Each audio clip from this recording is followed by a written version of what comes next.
তাকে বলা হতো জনতার রাজা, ছত্রপতি শিবাজি মহারাজ। শিবাজি ভোঁসলে, যিনি ছত্রপতি শিবাজি মহারাজ নামেই ছিলেন অধিক পরিচিত। শিবাজি মারাঠা সাম্রাজ্যের প্রতিষ্ঠাতা। ১৬৭৪ সালে মারাঠা রাজ্য প্রতিষ্ঠা করেন। অসাধারণ যোদ্ধা আর নেতৃত্বের গুণ তিনি ইতিহাসের অন্যতম শ্রেষ্ঠ বীরের মর্যাদা দিয়েছে। শিবাজি ১৬২৭ খ্রিস্টাব্দে শিবনেরি পার্বত্য দুর্গে জন্মগ্রহণ করেন। পিতা ছিলেন শাহজি ভোঁসলে ও মাতা জিজাবাই। শিবাজির পিতা শাহজি বিজাপুরের সুলতানের অধীনে কার্যভার গ্রহণ করায় শিশুপুত্র শিবাজি সহ জিজাবাই দাদাজি কোন্ডদেব নামে এক বিচক্ষণ ব্রাহ্মণের তত্ত্বাবধানে পুনায় থেকে যান।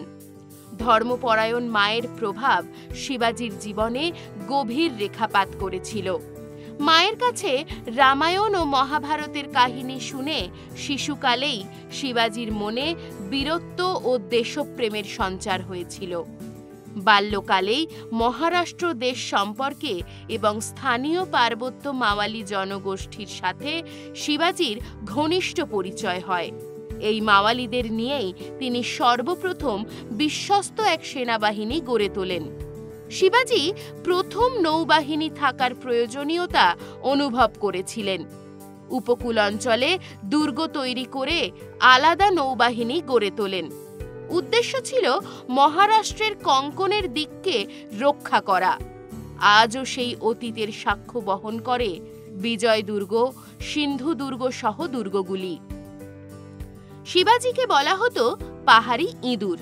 তার কারণ নিজের ভূমির ভূগোলটা তিনি হাতের তালুর মতো চিনতেন। একই সঙ্গে গেরিলা যুদ্ধের প্রবক্তাও।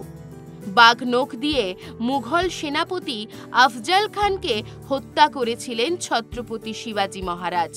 তিনি কোনো বৈষম্য ছাড়াই সকল ধর্মকে গ্রহণ করেছিলেন এবং জাতপাতের বিরোধের বিরুদ্ধে ছিলেন।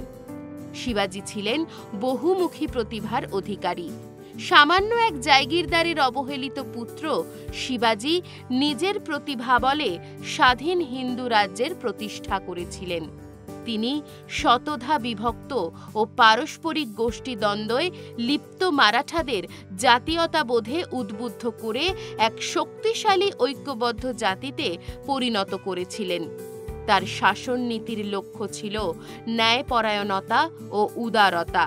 প্রতি বছর ফেব্রুয়ারি মাসের ১৯ তারিখ মারাঠা রাজা ছত্রপতি শিবাজির জন্মবার্ষিকী উপলক্ষে পালিত হয় ছত্রপতি শিবাজি মহারাজ জয়ন্তী বা শিবাজি জয়ন্তী।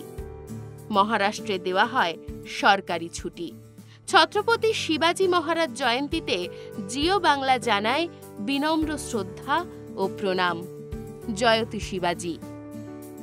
এই রকম আরও নতুন নতুন ভিডিও পেতে নজর রাখুন আমাদের চ্যানেলে। পাশে থাকা বেল আইকনটি ক্লিক করতে ভুলবেন না।